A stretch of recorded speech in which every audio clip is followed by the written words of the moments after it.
Hello and welcome back to the Air Armoury. I'm JRH and today I'm going to be demonstrating and explaining how to zero a scope.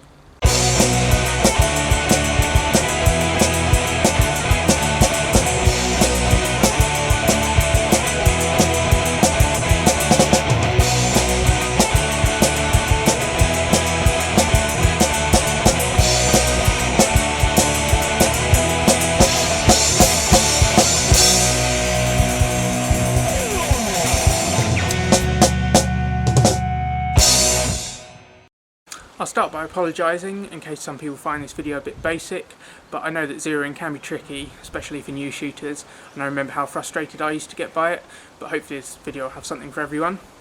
Now, for those of you who don't know, zeroing, or lining up, or sighting in, or whatever you want to call it, it's basically the process of aligning the point of aim and the point of impact, so basically making the pellet go where the crosshairs are aiming. Now I've got here a target from the video I did on washing and lubricating pellets.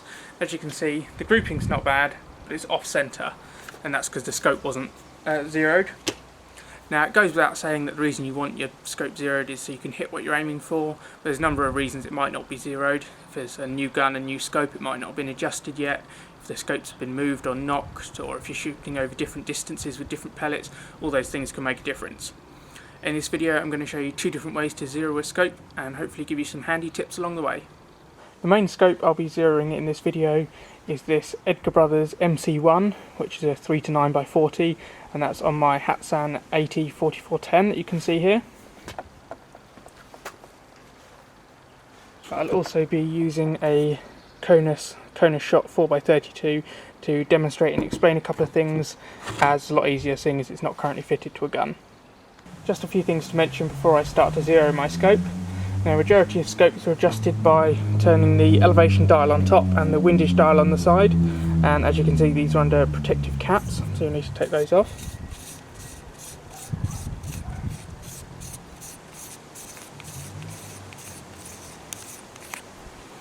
Now you can see the dial underneath. Now some of these you can turn by hand, but the majority, including this one, you'll need a screwdriver or a coin or something. Now those dials turn in a number of small increments known as clicks, which you can probably hear are aptly named, and a lot of scopes will also give the value of a click in terms of the distance at a set distance. This one, as you can see here, one click is a quarter of an inch at 100 yards. It's handy as well if you've got the booklet for the scope to get that out, because not only will that tell you how to zero it, but it may also give you the distance value of a click at a number of different distances, as you can see that there. Now if your scope isn't marked and you don't have the booklet, like on this Gamo 4x20 on my BSA Super Meteor, then that's not a problem. You follow the same processes in this video, it's just going to mean that it'll take a bit of trial and error and probably a bit longer. As always, when you're doing anything like this, you should have the gun unloaded whenever possible, and you should have something bigger than your target that can stop a pellet behind your target in case the scope is really out and the pellet misses entirely.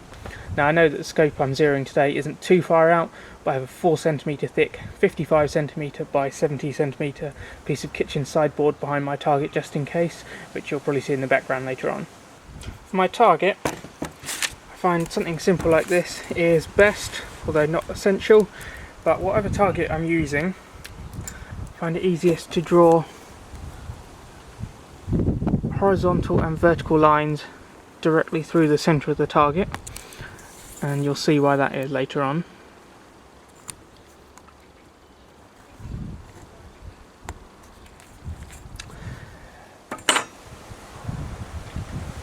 In an ideal world, you'd zero at a nice indoor range where you won't have any wind, but we don't always have that luxury, and it's a little bit windy here today, but it's not too bad, so it should be alright. Now you want to use a good quality average weight pellet so as to shoot as accurately as possible. I'm going to be using Daystate Rangemaster pellets, and those are 7.9 grains.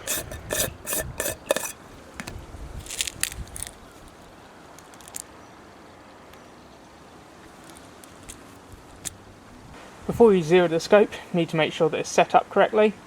Now the scope should be in a position so that when the rifle's back into your shoulder and your head's in a comfortable position, the view through the scope should fill the scope, and if your view is surrounded by a dark blur, then you need to adjust it by loosening the mounts, either on the rails here or on the scope itself, using an Allen key, and then you need to move it forwards or backwards as appropriate. You also need to make sure that the scope is in focus, which you can do by turning the focus ring at the back, and you also need to check that the scope is securely tightened so it's not going to move, and if you have a scope with variable magnification, then you should zoom in as much as possible. I've now got the scope, so I'm happy with it, so I'm going to get on and zero it, and as I've said, I'm going to show you two ways to do this. The first way is pretty standard. It's the way I use, and it's suitable for any type of air gun. You don't need any fancy equipment or anything. I'm going to start off by firing a few pellets at my target, which is 12.5 metres that way, as that's the distance that I'm normally shooting at due to the space I have available.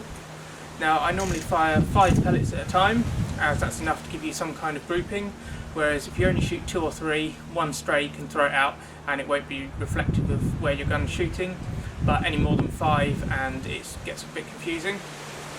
You need to keep the gun as steady as possible, which is why I'm shooting from a seating position, and I've got a rifle rest.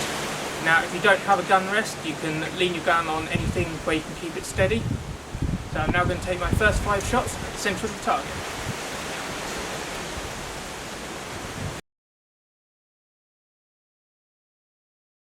So here's the target. It's the main grouping here, which I'm going to use. The 3 pellets there, one just above, and this one I'm going to ignore entirely as I felt myself pull the rifle as I fired that one. So I'm now going to measure from the centre of that group to the centre of the target where I was aiming. That's why I've done these lines to make it easier. So the group is about 0.4 of an inch left, about 0.6 of an inch low.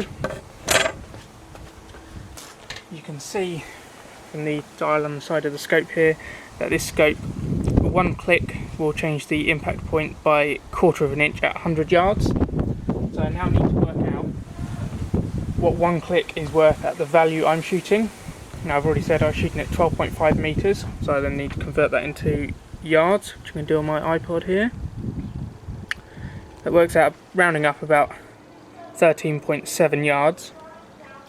Now, this doesn't need to be exact at this stage, it's just to give us a ballpark figure for the first major adjustment.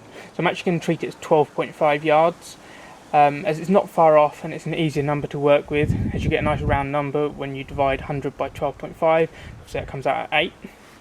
I'm now going to draw a wildly not to scale diagram, but hopefully if I explain it as well it should make sense. Now, imagine we've got the barrel of our gun here, and we've got our target over here.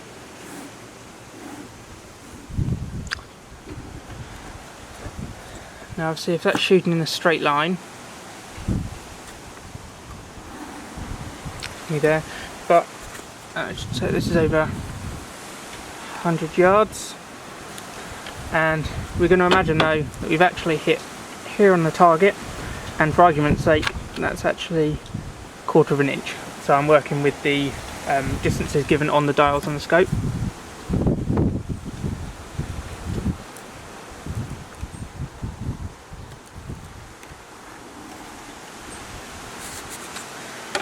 So therefore half the distance, so if we set it there, this is then just 50 yards,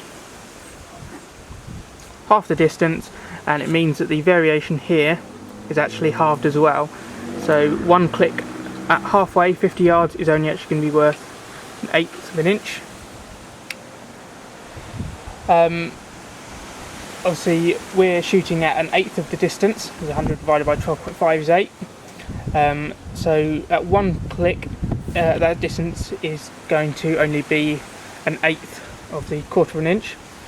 So I need to work that out. So 1/4 of an inch, 0.25 divided by 8, because we're working at 1/8 of the distance, gives us a click value at this distance of 0.03125. I now need to divide the distance I missed by 0.03125, and then that will give me the number of clicks I need to adjust it by. So first of all, I was about 0.6 of an inch low, so I'll divide that by 0.03125. So I'm going to say I need to go about 19 clicks up, and then I have about 0.4 of an inch left. So I'm going to say about 13 clicks right. I'm now going to make my adjustments.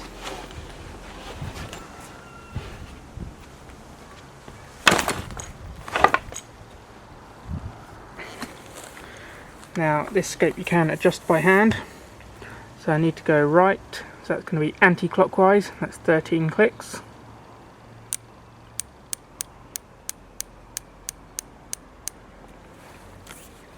And again up, I need to go anti-clockwise, and this is 19 clicks.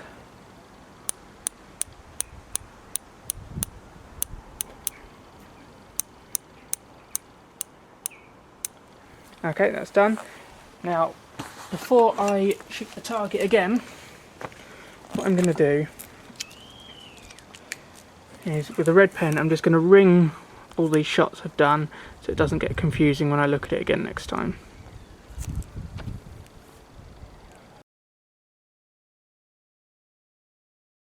So we've got the target after the second lot of 5 shots. This one, ignore that, I pulled that one as well. Nice group here of 4 shots. Looks like I've gone up a bit too far, so I need to bring that down a bit, and it looks like I didn't go quite far enough right. At this stage they're more minor, fine adjustments, so I'm not going to bother measuring it. I'm just going to play around with a few clicks here and there, and then I'll see what that looks like again after that. And I'm just going to ring them again so I don't confuse myself.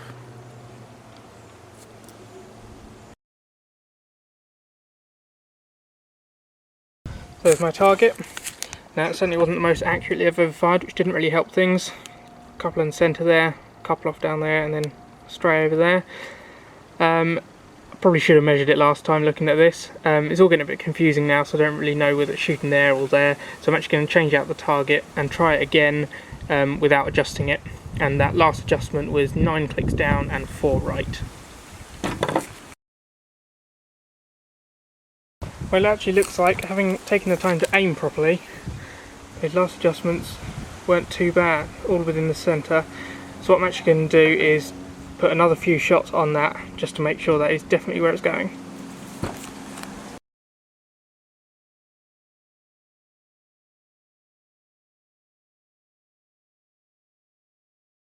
As you can see from that clip there, the adjustments I made were actually alright. I just wasn't very accurate with the first few pellets I fired after making the changes. Now I've got the target here. I fired 15 pellets and got them all within the centre circle, so I'm happy with how the scope zeroed. Now at the beginning of the video I said I was going to show you 2 ways to zero a scope. Now the next way I'm going to show you, you do actually need a rifle rest that allows you to clamp the gun so it won't move. Now I don't actually have one of those, so I'm going to improvise, but I should also mention that this method isn't suitable for spring guns, as spring guns need to be able to move with the recoil in order to shoot accurately. So what I've done here is just clamp a scope to my bench to simulate it being on a gun and in a gun rest. Here I've got my target, and if you're doing this for real you'd want the target at the distance you're usually going to be shooting at. You then need to line up the centre of the target with the crosshairs on your scope. I've already done that. You then need to take a shot, and for demonstration purposes I'm going to say that my pellet went low.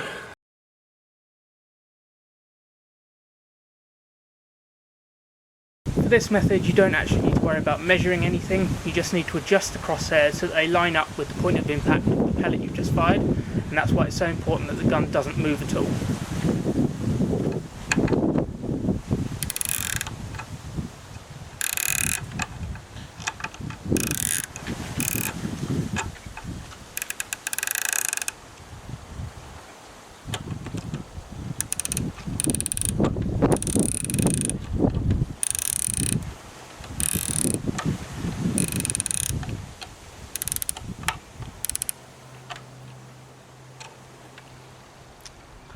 Right, so in theory that is now zeroed, as the crosshairs are actually pointing where the pellet is going. Now, like with the other method, you probably have to do this a couple of times to make fine adjustments. So there you've seen a couple of ways to zero your scope. Hopefully this video will help you shoot a bit more accurately. Let me know in the comments below if you found it useful. So thanks for watching, and until next time, keep your arms in the air.